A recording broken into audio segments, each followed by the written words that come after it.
একদিন হজরতে সুলাইমান আলাইহিস সালাম মিটিং করছেন। ওনার মিটিংয়ে মালাকাল মউত ছিল, ওনার উজিরে আজম ছিল। সুলাইমান সাল্লাম এমন নবী, তিনি বাতাসকে হুকুম দিতেন, বাতাস ওনার অনুগত থাকতো। আকাশের মেঘমালা আছে না নাই, এই মেঘমালাকে যদি হুকুম দিতেন সমস্ত ওনার হুকুম পালন করত। এখন তিনি মিটিং করছেন, সুলাইমান আলাইহিস সালাম ওনার উজিরে আজম, মানে ওনার পরে যার স্থান গোটা দুনিয়ায়, যিনি সুলাইমান নবীর ছিলেন বাদশাহ এবং নবী, ওই বাদশাহ নবীর উজিরে আজম ওনারা মিটিং করছেন। সেখানে মালাকাল মউতও আছে। মালাকাল মউতকে চিনেন? হযরতে আজরাইল আলাইহিস সালাম, যাকে কি বলা হয় মালাকাল মউত, মৃত্যুর ফেরেশতা। এখন এটা হচ্ছে ওনার মুজিজা। ওনার মিটিংয়ের মধ্যে জিন থাকে, ওনার মিটিংয়ের মধ্যে বড় বড় বিরাট বিরাট সামুদ্রিক হাঙ্গর মাছ, তিমি মাছ, পাহাড়ের জিন, সমুদ্রের জিন, দুনিয়ার জিন, যত রকম প্রাণী, পক্ষী, পশু পাখি সমস্ত কিছু ওনার মিটিংয়ে থাকে। শুধু তাই নয়, এমনকি মালাকাল মউত হযরত সুলাইমান সাল্লামের মিটিংয়ে উপস্থিত থাকতো। সুবহানাল্লাহ। এখন উজিরে আজমের দিকে নজর দিলেন, চোখ বিরাট বিরাট করে। তিনি খেয়াল করলেন যে এই ব্যক্তি আমার দিকে কেন, আমি হচ্ছে উজিরে আজম, সুলাইমান নবীর মতো বাদশার উজিরে আজম, আমি হুকুম দিলে আগুন পানি হয়, আমার দিকে চোখ বিরাট বিরাট করে তাকায়। তখন যখন মিটিং শেষ হলো, সুলাইমান নবীকে বলছেন, আই সুলাইমান আলাইহিস সালাম, আমাদের নবী, আমাদের বাদশাহ, আপনি ছাড়া দ্বিতীয় কোনো ব্যক্তি আমার দিকে চোখ বড় করে করে দেখার সাহস হয় নাই, কিন্তু আজকে একটা মিটিংয়ে দেখলাম একজন ব্যক্তি আমার দিকে চোখ বিরাট বিরাট রক্তে রঞ্জিত লাল লাল করে আমার দিকে তাকাচ্ছেন। এই ব্যক্তিটার পরিচয় সম্পর্কে একটু বলেন। হযরত সুলাইমান সাল্লাম বলছেন, হাজা মালাকাল মউত, আয় আমার উজিরে আজম, এটাই হচ্ছে মৃত্যুর ফেরেশতা। জো বলুন সুবহানাল্লাহ। এখন উনি ভিতরে নাই, কয় আমার তো শেষ, আমার দিকে চোখ, তিনি ভিতরে মরে গেছে।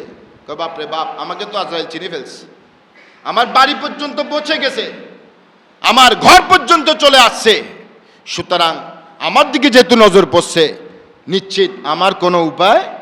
আই সুলাইমান আলাইহিস সালাম, আমার বাদশাহ, আপনি তো বাতাসকে হুকুম দেন, আপনি তো আকাশের মেঘমালাকে হুকুম করেন, আপনি আকাশের মেঘমালাকে একটু আদেশ দেন আমাকে, যাতে যাতে আকাশের মেঘমালায় বসিয়ে দুনিয়ার সমস্ত চক্ষু আড়ালে মেঘের উপর বসিয়ে হিন্দুস্তানের সবচাইতে দূর যেখানে সুলাইমান নবীর রাজত্ব ছিল, সেখান থেকে সবচাইতে দূরত্ব ছিল হিন্দুস্তানের একটা বিরাট পর্বত। বলতেছেন, আয় নবী, আপনি মেঘমালাকে হুকুম দেন যাতে আমাকে দুনিয়া থেকে মেঘমালার উপরে করে ভাসিয়ে ভাসিয়ে ওই হিন্দুস্তানের গহীন পর্বতমালা পৌঁছে দেয়। যে বলেন সুবহানাল্লাহ। কিসের ভয়ে বলেন? আজরাইলের ভয়। মৃত্যু তো এখন আসে না, কার ভয়?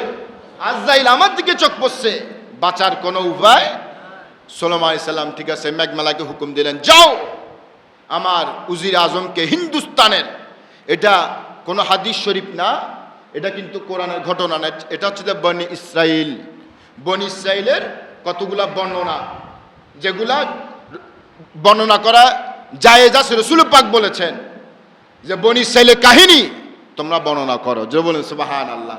এগুলা বনি ইসরাইলের কাহিনী বর্ণনা, এগুলা বর্ণনা করা জায়েজ, কোনো বানানো কাহিনী না।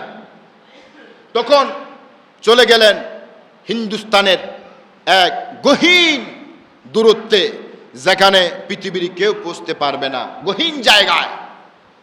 আবার কিছুক্ষণ পর আজরাইল সুলাইমান নবীর কাছে আসলেন যে, আয় মালাকাল মউত, কোত্থেকে আসছো? একটু আগে তো মিটিংয়ে ছিলা, কোথায় গেছিলা? বলতেছে, এই তো এইমাত্র হিন্দুস্তানের গহীন পর্বত থেকে আপনার গোটা দুনিয়ার উজিরে আজমের জানটা কবজ করে আসলাম। জোরে বলুন সুবহানাল্লাহ। সুলাইমান নবী বলছে, এটা কোন ধরনের কথা? তুমি তো একটু আগে এখানে ছিলে মিটিংয়ে, আমি হুকুম দিয়ে আমার উজিরে আজমকে পাঠিয়ে দিলাম, তুমি কখন গেলে আবার? মালাকাল মউত আজরাইল বলছেন, আয় সুলাইমান বাদশাহ, আমি তো কিছুক্ষণ আগে আপনার মিটিংয়ের আগে আল্লাহর পক্ষ থেকে একটা ফরমান এসছে, চিঠি এসছে যে সুলেমান নবীর উজির আজমে জান কবজ করো। আবার ফরমানে লেখা আছে স্থান, মৃত্যুর স্থান হচ্ছে হিন্দুস্তান। মৃত্যুর স্থান কোথায়? এখন আমি তো অবাক যে কোথায় হিন্দুস্তান আর কোথায় আপনার মিটিংয়ে বসে আছে। আমি তো চিন্তায় পড়ে গেছি, সেজন্য আমি চোখ বড় বড় করে তার দিকে কি করলাম, তাকালাম। কিন্তু তারপরেও আমি চিন্তা করলাম মৃত্যুর স্থান নির্ধারণ করেছেন কে? তো যেহেতু আল্লাহ নির্ধারণ করেছেন, আমাকে হুকুম দিয়েছেন, পৃথিবীর সমস্ত মানুষের হুকুম নড়তে পারে, আমি মালাকাল মউত আজরাইলের হুকুম নড়তে পারে না, কারণ আমাকে হুকুম করে কে? তো উনি যেখানে থাক আমার কোনো সমস্যা।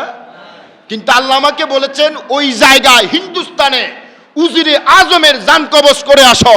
তাই আপনার উজির, আপনি যাওয়ার আগে, আপনার হুকুম দেওয়ার আগে, আপনার উজির যাওয়ার আগে আমি মালাকাল মউত নির্ধারিত সময়ে আমি ওই হিন্দুস্তানের পর্বতে পৌঁছে গেছি। যে বলে সুবহানাল্লাহ।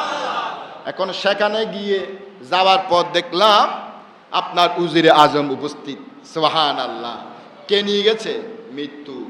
মৃত্যু যেখানে, সেখানে, যেখানে মৃত্যু